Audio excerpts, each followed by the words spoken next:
Farm start करना है कम budget में, अच्छे पशु कहाँ खरीदें, दूध बढ़ाने के लिए पशु को क्या खिलाएं, मार्केट कैसे करें, लो बजट में स्टार्टअप कैसे करें। राम राम जी। आज मिलाता हूँ युवा किसान पशुपालक भाई से। किसान भाई से जानते हैं कि उन्होंने किस प्रकार ये आज 2 पशुओं से 30 पशु किए हैं, तो उनसे जानते हैं।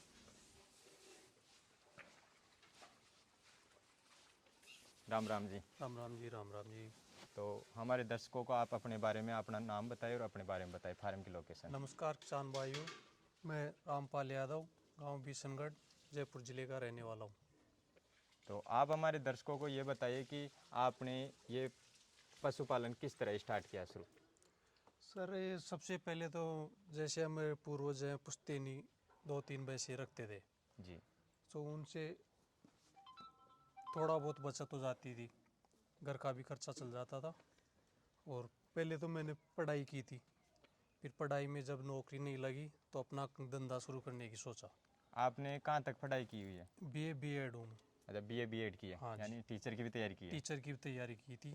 तो आपने बताया कि हमारे पूर्वज यही काम करते थे तो हमने ये इतने पशु किए, तो आपको इस जर्नी में क्या क्या समस्या आई और आज कितने पशु हैं आपके पास।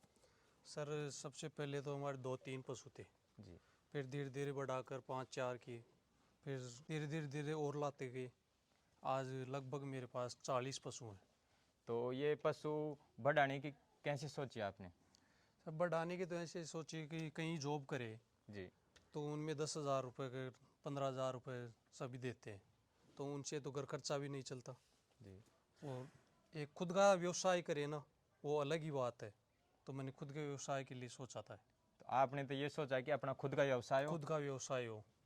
तो शुरुआत में जैसे पशुओं को लाने में और दूध में ऐसे कई समस्याएं होंगी, तो कई आपको किस समस्या आती प्रकार की रहती। समस्याओं का सामना करना पड़ा। सर पशु में सबसे पहले तो नस्ल सुधार का वो था, अच्छा। नस्ल सही नहीं हुई मेरे पास, कि फर्स्ट में तो इतना जानता भी नहीं था, फिर धीरे धीरे धीरे नस्ल सही वो की। अभी आपके पास चूज कौन सी नस्ल है।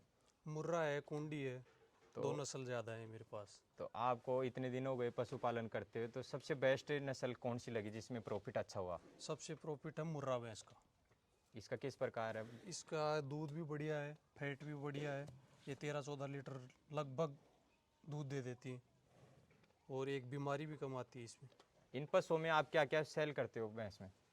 भैंस में जो दूध है, जैसे ये छोटे बच्चे हैं वो भी सेल कर देते हैं पहले ही। फिर गोबर है, गोबर भी थोड़ा बहुत सेल करते हैं। आपका प्रॉफिट किस पे चल रहा है। प्रॉफिट मेन मकसद है दूध पे। दूध का। दूध है। फिर आप बच्चों पे काम क्यों नहीं कर रहे। बच्चों पे काम ऐसे नहीं कर रहे कि सर ये एक ही काम होता है कि या तो ब्रीडी पे काम कर लो या दूध पे काम कर लो, तो हमने दूध का ही चुना पहले, क्योंकि दूध में इनकम बढ़िया होती है। फर्स्ट में जो मंथली इनकम आ जाती है, और ब्रीडिंग पे हम काम करें तो उस पर टाइम ज़्यादा लगता है। तो आपके पास आपकी भैंस है, इनके बारे में हमारे को बताइए थोड़ा, मुर्रा भैंस के बारे में और दूसरी क्वालिटी की भैंस उनके बारे में भी हमारे को बताइए। हाँ जैसे ऐसे शुरुआत में आप बताते चले हमारे को कि इसकी ये पहचान है, ये इसकी क्वालिटी है। कौन सा ब्यांत है इस भैंस का। सर, ये भैंस है, ये तीसरा ब्यात है इसका। हाँ। तो ये आपकी खुद की है या आपने कहीं से। नहीं, मैंने तो परचेज की थी ये फिर। कितने की थी। ये 70,000 रुपये की थी, और लगभग 12 लीटर दूध दे देती है। तो आपके जैसे हाईएस्ट भैंस कितना दूध देती है आपके फार्म पे। हाईएस्ट भैंस 15-16 लीटर देती है। और कम से कम कितना दूध देती कम है। से कम 10 लीटर। जैसे कोई पशुपालक भैंस रख रखा है और उसका 7 से 8 लीटर दूध दे रही है भैंस, तो उसमें क्या प्रॉफिट हो रहा है या नहीं हो रहा नहीं हो आपके रहा, अकॉर्डिंग। उसमें प्रॉफिट नहीं हो रहा। लगभग 10 लीटर से नीचे की भैंस नहीं होनी चाहिए। तो आपका कहना यह है कि जब तक भैंस 10 लीटर तक दूध नहीं देती तब तक कोई प्रॉफिट। कोई प्रॉफिट नहीं है। चलो आप अपनी इस भैंस के बारे में बताइए, अब इसके बारे में बताइए। सर, ये मेरे घर की भैंस है। पहले भैंस थी एक, उसकी पार्टी है। ये तीसरा ब्याह में हो गई। ये 10-11 लीटर दूध देती है, और बढ़िया शांत स्वभाव की भैंस। ये कौन सी नस्ल की है। ये कुंडी में आती है सर। और ये मुर्रा नस्ल की भैंस है। ये तो भी मेरे घर की थी, और बढ़िया भैंस है ये। तो ये हमने तो 13-14 लीटर किताबों में दूध। पढ़ा है कि मुर्रा भैंस के सींग गुंडीदार होते हैं। हाँ, कई कई नहीं होते हैं, कई के सीधे भी निकल जाते हैं। इसका कैसा क्या प्रोडक्शन दूध वगैरह रहा। दूध दूध बढ़िया है, 13-14 लीटर दूध देती है। ये लगभग चौथा 5वां ब्याह में हो गई। तो ऐसे इसी प्रकार आपकी और भैंसें होंगी। हाँ, और भैंसें हैं इसमें, बढ़िया भी हैं, थोड़ी हल्की भी हैं, सभी पशु शामिल हैं।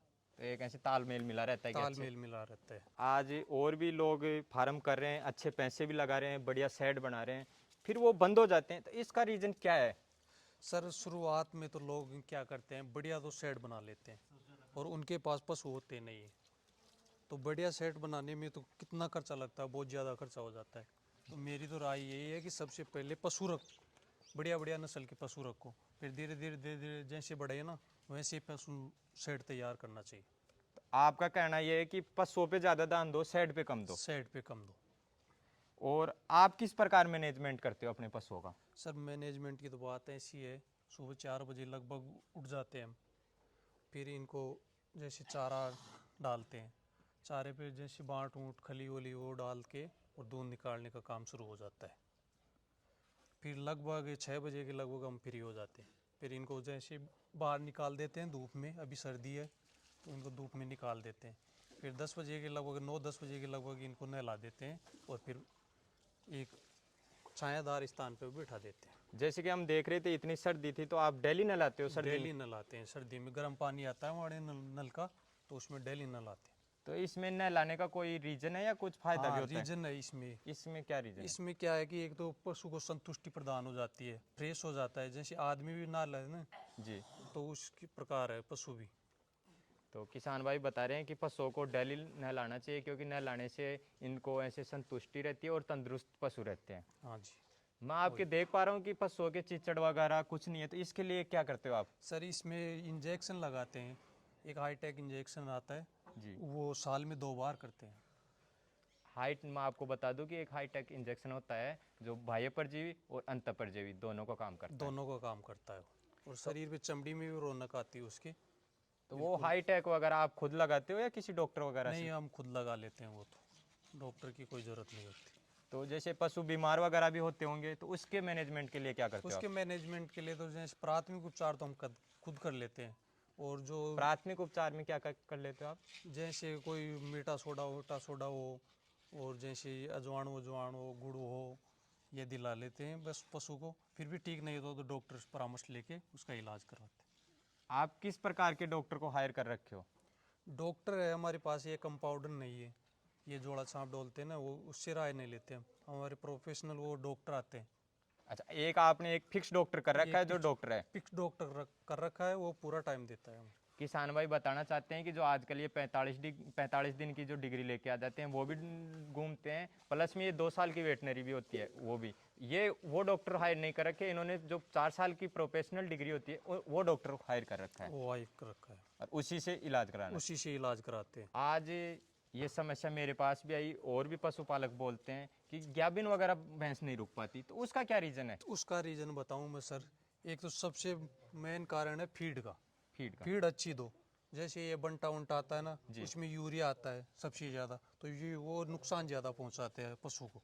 लेकिन फीड घर की बनाओ आप, घर पे। आप किस प्रकार का फीड देते हो फिर? फीड तो हम जैसे सीजन वाइज देते हैं, जैसे गर्मी की सीजन हो, बाजरा हो तो घर पे तैयार करते हैं, चूरी हो और ये बिनोले की खड़ हो वो देते हैं, और ये बिनोला देते हैं सबसे ज़्यादा। बिनोला सबसे ज़्यादा देते हैं। हाँ जी।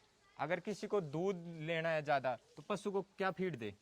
फीड तो जैसे चना की चूरी हो और ये बिनोले की खल हो, तिल्ली की हो, गेहूं का चोकर हो, मक्का हो, और सुबह शाम जैसे एक टाइम गुड़ 100 ग्राम एक पशु पे तेल हो सरसों का। मैं जैसे देख पा रहा हूँ कि आपके पास इधर भी ज़मीन खाली है और आपने पशु यहाँ पास पास रखे हो, तो इसका कुछ रीज़न है या और कुछ? इसका जैसे रीजन आप है सर, कैमरामैन बाहर दिखाए, यहाँ इनके पास में भी फील्ड है, इनका खेत है पूरा, पर फिर भी ये यहाँ पास रख रखे हैं, इसका कुछ रीज़न? इसका रीजन है सर, क्या रीज़न है? पहले ही जैसे वैसे वहाँ रख लेते, बाद में शेड वहाँ बनाते तो कितना खर्चा आता, लगभग 10 लाख रुपए आते, तो वो पेमेंट की दिक्कत आ रही थी हमारे बजट की सबसे पहले। तो ये थोड़ा सा सेटअप तैयार किया था मैंने, तो इसमें ही रख लेते हैं फ़िलहाल तो। और पशु भी कम थे, पशु जैसे जैसे बढ़ेंगे तो उधर सेट तैयार कर लिया जाए। और जो मैं आपका ये सेट देख पा रहा हूँ, ये बहुत ही अच्छा लग रहा है। तो ये सेट आपने कब तैयार किया था? सर अभी तैयार किया था मैंने 12 महीने पहले ही। इससे पहले किस में इससे पहले टेनिस सेट था बस, अच्छा। ये दीवारें वीवारें वो आदमी लगवाई थी, अभी तैयार किया है इसमें। इस शेड में कितने पशु रह सकते हैं? इसमें कम से कम 40 पशु रह सकते हैं। और इसका कॉस्टली खर्चा कितना है? कॉस्टली खर्चा 3-4 लाख रुपए है सर। 3-4 फिक्स हाँ नहीं है? जी, फिक्स नहीं है, 3 से लेकर 4 लाख के बीच में है। तो आपने खुद ने बनाया या किसी को ठेके पे दिया था? नहीं, खुद ने मजदूरी करके बनवाया था कारीगर से। तो अभी हमारे को ये बताइए कि आप अगर आपके पास बजट हो तो क्या इसके अंदर करना चाहोगे जिससे प्रॉफिट और ज़्यादा बढ़े? सर इसमें प्रॉफिट की बात ऐसे है, जैसे नीचे फर्श डलवा के उस पर मैट डलवा के वो करवाना चाहते हैं। फर्श भैंसों के लिए बेस्ट है? हाँ बेस्ट है, लेकिन उस पर मैट डालनी जरूरी है। मैट के बिना अगर मैट पक्का के फर्श। बिना फर्श नहीं होगा वो। और आपके इतने पशु हैं तो मैं ऐसे बच्चे कम देख पा रहा हूँ, तो इसका क्या रीज़न है? इसका रीज़न ये है सर, हमारे क्या है, वो दूध निकालते हैं ना, उस टाइम बांट डाल के और दूध निकाल लेते हैं। बच्चों का रीज़न है उनकी देखभाल नहीं होती है टाइम पे, वो मर जाते हैं, फिर भैंस दूध नहीं देती है, तो वो दिक्कत आ जाती है। तो वो उनको पहले ही सेल कर देते हैं हम, और इनको बांट पे ही दूध निकालते हैं।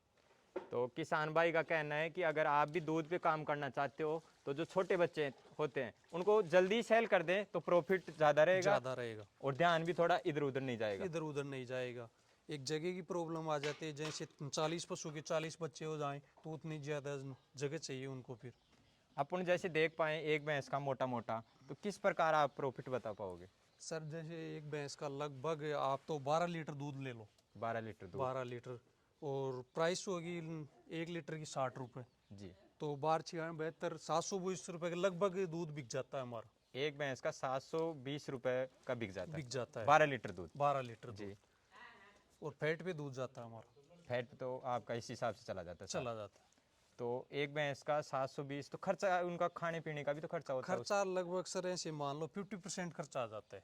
50%? हाँ, लेबर के अलावा। लेबर हमारी घर की है, हम 2 भाई हैं, वो दोनों कर लेते तो लेबर आप हायर नहीं कर रखे हैं। अभी? लेबर हाई नहीं। तो जो पशुपालक अगर लेबर वगैरह रखे तो वो कैसे, क्या किस प्रकार है? हाँ, लेबर रखे तो 20% और लगा लो सर, 70% खर्चा आ जाता है, 30% खुद बचता है। आपने बताया कि हमारा खुद का फीड होता है, हमारी एक अलग सीक्रेट है, तो आप बताइए कि ऐसे क्या फीड है आपका फीड में? सर मैं बताऊँ, यहाँ देखो कि ये गेहूं का दलिया है इसमें, जी। और ये बिनोला है, जी। और ये मक्का का दलिया है, वो चना चूरी भी रखी है इसमें। इसको पूरा मिक्स में करके फिर एक एक पशु को डालते हैं। जैसे इसके अंदर क्या है? ये मक्के का दलिया है, इसको उबाल कर और फिर तैयार किया जाता है।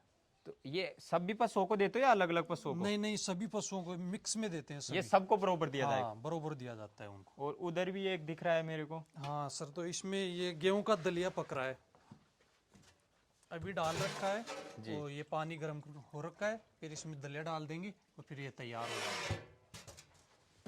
तो आपका मेरे को ये सेट दिख रहा है, इसके अंदर चारा वगैरह, उस चारे वगैरह का किस प्रकार हाँ, मैनेजमेंट? चारे होगा सर, वो परमानेंट भंडारण नहीं है इसका। वहाँ ये एक तिरपाल ले रखा है और बाहर में डाल रखा है, जैसे 2-3 महीने का चारा स्टॉक रखते हैं बस। तो उसका सेट वगैरह क्यों नहीं बनाया? शेड ऐसे नहीं बनाया कि शेड में 5-4 लाख रुपए खर्च करे, जी। तो वो दिक्कत आती है बजट की सबसे पहले। तो ये थोड़े बहुत 8-10 हज़ार रुपये का तिरपाल खरीद कर काम चला लेते हैं। ये जो आपका फीड है ये यहाँ आपके फार्म वगैरह पे तैयार होता है या आप खुद ले खरीद के नहीं, लेके? ये तो परचेज करते हैं। कहाँ से करते हो? ये बड़ी ट्राली जैसे पंजाब आती है या हरियाणा से आती है ना मंडी में, जी। वहाँ से किस खरीदते रेट में मिल जाता है आपको? हैं। ये लगभग 250 के लगभग आ रहा है। ये हमेशा एक सी रेट चलती है ऊपर हाँ, नीचे? 10-20 रुपये 50 रुपये ऊपर नीचे होता चला जाता है। आप भैंस के साथ इधर मेरे को गाय भी दिख रही है, इनका किस हाँ। प्रकार मैनेजमेंट है? गाय भी है सर, मेरे पास 5-7 गाय भी हैं। तो इनको ये बाहर रख रखा है धूप में। इनको वहाँ साथ क्यों नहीं रखते? सर वहाँ जगह की प्रॉब्लम है ना, वो धूप नहीं लगती है इनके। ये कौन सी गाय है आपकी? जैसे ये गाय है, ये बड़ी वो गाय है, ये 3-4 बाउत की हो गई, HF गाय है। होल्स्टीन और फ्रीजियन? हाँ, होल्स्टीन फ्रीजियन। ये लगभग 25 लीटर के लगभग दूध देती है। इसका क्या किस हिसाब से दूध जाता है? इसका 30-35 मान लो लास्ट, नहीं 30 से स्टार्ट होता है इसका। तो अभी पूरी दूध दे रही है ये? हाँ, 2 ड्राई भी हैं, 3-4 पशु दे रहे हैं इसमें। गाय बेस्ट है या भैंस बेस्ट है आपके हिसाब से? देखो सर, ये गायों पे तो मैंने लगभग 12 महीने ही हुए हैं अभी काम करना है काम करना, तो ये गायों का तो इतना नॉलेज नहीं है, लेकिन गायों में बेस्ट है। अच्छा, अच्छा है गाय। हाँ, लेकिन मेरी तो यही राय है कि कोई भी पशुपालक डेयरी फार्म व्यवसाय चालू करे ना, तो पहले सबसे पहले भैंस पे काम करे। पहले भैंस पे। हाँ, तो क्या है उनमें रोग वोग ज़्यादा नहीं आते हैं, अच्छा, इसकी रोग प्रतिरोधक क्षमता कम आती है, कम आती है, भैंस की बिल्कुल ज़्यादा है, भैंस की ज़्यादा ये है, जल्दी बीमार होती ये है। जल्दी बीमार तो होती है। ऐसा आपको भी सामना करना पड़ा है क्या हाँ, बीमारी? कई बार करना पड़ा है। किस प्रकार की बीमारी आती है? इसमें बीमारी ज़्यादा तो थनैला की बीमारी है सबसे ज़्यादा, और इनकी ये पाचन शक्ति है वो भी कमज़ोर आती है। जैसे चारा ज़्यादा डाल दिया, बाटी डाल दिया, तो वो पाचन शक्ति कमज़ोर है, तो इसमें ज़्यादा बीमारी वो होती है। और सबसे ज़्यादा थनैले की आती है इसमें, क्योंकि ये रोग प्रतिरोधक क्षमता कम होती है इनमें। और आप जैसे ये इधर गोबर वगैरह डाल रखे हो, इसका वर्मी कंपोस्ट वगैरह नहीं बनानी? वर्मी कंपोस्ट अभी शुरू नहीं किया सर हमने, तो ये परचेज के वो सेल कर देते हैं, और थोड़ा बहुत बचता है तो हमारी ज़मीन में डाल लेते हैं। किस हिसाब से सेल करते हो? 1000-1200 रुपये की ट्रॉली बिकती है यहाँ। तो अभी कुछ इसके अंदर वर्मी कंपोस्ट करने की सोचोगे या इस हाँ, पर? आगे सोचेंगे सर, जैसे जैसे होगा ना बढ़ेगा तो देखेंगे। वर्मी कंपोस्ट भी है, जैसे गोबर गैस प्लांट है, उसकी भी सोच रहे हैं आगे। इसकी आपको कोई आइडिया है या अभी नहीं, सूचना अभी कलेक्ट? तो आइडिया नहीं है। जैसे आप वीडियो डालते हैं, वो वीडियो देख के आपको और किसी से प्रेरणा लेके फिर तो बाद सर में आप देखें। हमारे दर्शकों को ऐसे बताइए कि कोई नया फार्म स्टार्ट करे तो वो किस प्रकार करे? सर मैं बताऊं कि सबसे पहले कोई नया पशु फार्म स्टार्ट करे ना, तो 2-3 जानवरों से ही करे फर्स्ट में, तो फिर धीरे धीरे धीरे जैसे मुनाफा मिले, उनसे सीखने से मिले, तो फिर बढ़ाते जाए। और पशु खरीदे तो वो किस प्रकार का पशु खरीदे? पशु अच्छी नस्ल का पशु खरीदे हो। और आज ये ब्यांत वगैरह का भी है, ये कौन से ब्यांत का पशु? सर इसमें फर्स्ट लैक्टेशन का तो पशु खरीदना कभी नहीं चाहिए। इसका रीजन? इसका रीज़न है कि वो कम दूध देती हैं, और बड़ा पशु हो ना वो ज़्यादा दूध देता है, मुनाफा अच्छा मिलता है, तो लगभग दूसरे तीसरे ब्यात का ज़्यादा पशु खरीदे। तीसरे ब्यांत का पशु हाँ खरीदे। जी। और क्या कहना चाहोगे कि नया पशुपालक ये कमियां नहीं करे? और मैं तो यही राय देना चाहूँगा नए पशुपालक को कि 10 शेड पे और अदर खर्चे हैं उन पे तो कम खर्चा करें, पशु पे ज़्यादा खर्चा करें, और बढ़िया नस्ल का पशु खरीदें। जैसे कि आपने आज इतनी भैंस रख रखी है, आपको अलग अलग प्रकार की समस्याएं आई होंगी, तो आप हाँ अगर मोटा मोटा बताना चाहो तो हमारे दर्शकों को बताइए कि आप किस प्रकार की समस्याओं का सामना करना पड़ा? सर, समस्या की तो बात ये है कि इनमें कई समस्या आती हैं फर्स्ट में। जैसे शुरुआत करें ना, तो लोग भी ऐसे बोलते हैं कि इनमें क्या होगा, क्या प्रॉफिट क्यों होगा, गोबर बचता है, वो बचता है, और तरह तरह की बातें बोलते हैं। लेकिन उन पे ध्यान न देकर अपना काम करे, और टाइम का पूरा मैनेजमेंट ध्यान रखें। टाइम? टाइम, बिल्कुल टाइम टू टाइम। जैसे आप कितनी बजे इसका दूध वगैरह निकालते हैं? लगभग 4 बजे निकालते हैं सुबह, शाम को? और शाम को भी वही 4 बजे निकलता है दूध। टाइम का पूरा वो रहता है। अगर आप एक दिन 6 बजे दूध निकालोगे तो उसका क्या रहेगा? उसका रीज़न ऐसे होगा कि वो भैंस का भी मैनेजमेंट बिगड़ जाएगा। एक दिन 4 बजे देगी, एक दिन 6 बजे देगी, तो वो गड़बड़ हो जाता है, फिर वो सुचारू दूध नहीं देगी। एक आता है कि कितने पशुओं पे कितने आदमी काम करने चाहिए? लगभग सर 10 पशुओं पे एक आदमी रखना चाहिए। तो आप अभी इन पशुओं पे कितने आदमी काम कर रहे हैं? 4 आदमी काम कर रहे हैं। 4 आदमी। हाँ वो जी। घर के हैं या? घर हैं, 2 भाई हैं, दोनों की शादीशुदा है। जब एक भैंस से दूध देना स्टार्ट करती है, हाँ ब्याती सर, है, हाँ हाँ। उसके बाद उसको ज्ञापन दोबारा कब करवाना चाहिए? ज्ञापन लगभग 90 दिन होनी चाहिए, 3 महीने की होनी चाहिए।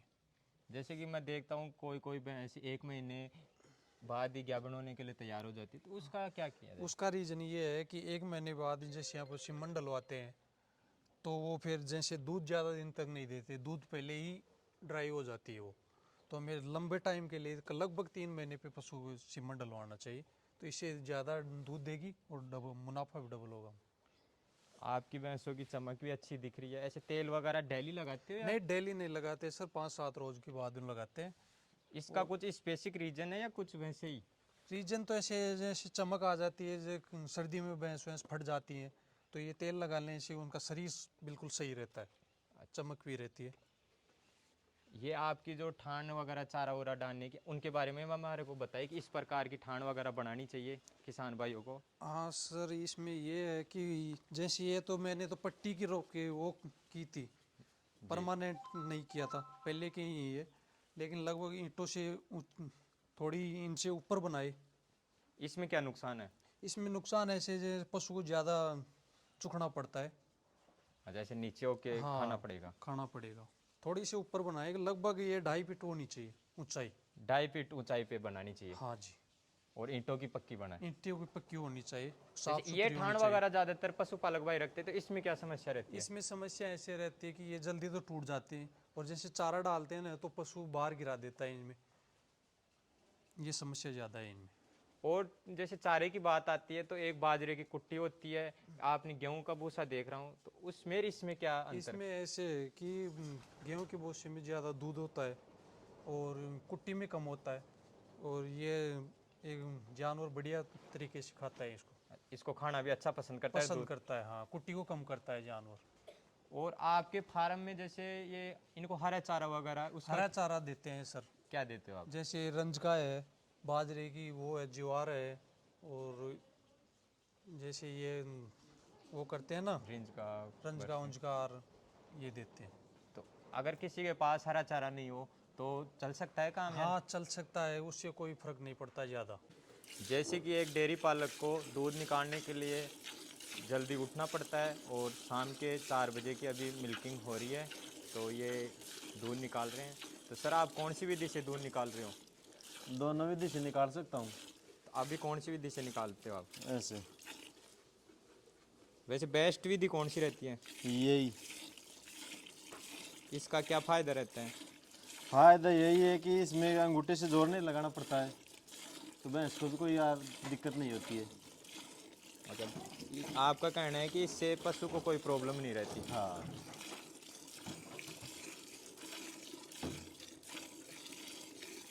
और मशीन से दूध निकालने से क्या नुकसान है? मशीन भैंस नहीं लगवाती है। अच्छा, अपन जो आपका कहना है कि जो लोकल में भैंस लाते हैं हाँ, वो हाँ वो मशीन को एक्सेप्ट नहीं करती। हाँ, यही दिक्कत है मशीन से। इनकी लाइव मिल्किंग हो रही है।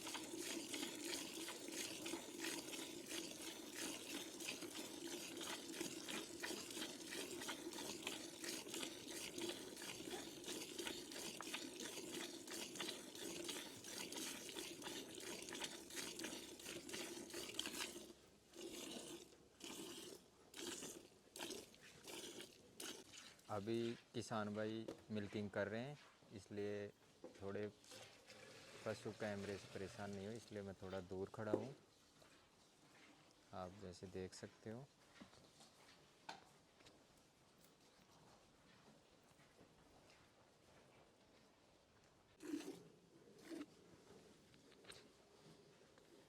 ऐसे किसान पशुपालक भाई दूध निकाल के और ऐसे कैन में इकट्ठा कर लेते हैं। सर इस दूध को कहाँ दे के आते हो आप? डेयरी में, सरस डेयरी। उस अच्छा, अगर इसको खुले में बेचे तो ज़्यादा प्रॉफिट रहे या एक साथ देते हैं तब? नहीं, प्रॉफिट तो रहे लेकिन उसमें आदमी चाहिए। आदमी की कमी आती है। हाँ, जैसे कि किसान भाई का मैं फार्म देखा तो यहाँ पास में ये मकान का काम ये आपका ही है क्या? हाँ, हमारा ही है सर ये। इसमें कितना क्या इन्वेस्ट कर दिया? लगभग इसमें 30 लाख रुपए लगभग खर्चा हो गया, और अभी काम चल रहा है इसमें, तो ये अभी पूरा नहीं हुआ। इसी की इनकम से हाँ, है या आपके कोई बाहर की नहीं, इनकम? बाहर की कोई इनकम नहीं है हमारी, इसी से है, कुछ थोड़ा बहुत खेती में हो जाता है। अभी जैसे मोटा मोटा देखा जाए तो ये जो भैंस है इनसे कितना क्या प्रॉफिट कर लेते हो आप? इससे सर लगभग मेरे मंथली 3 लाख की सेल हो जाती है दूध की। तो उसमें इनकम कितनी तो है, शेप इनकम? इसमें वार्षिक जैसे 36 लाख रुपए का लगभग होता है, लेकिन उसमें से लगभग 15-1 लाख रुपए बचत के होते हैं।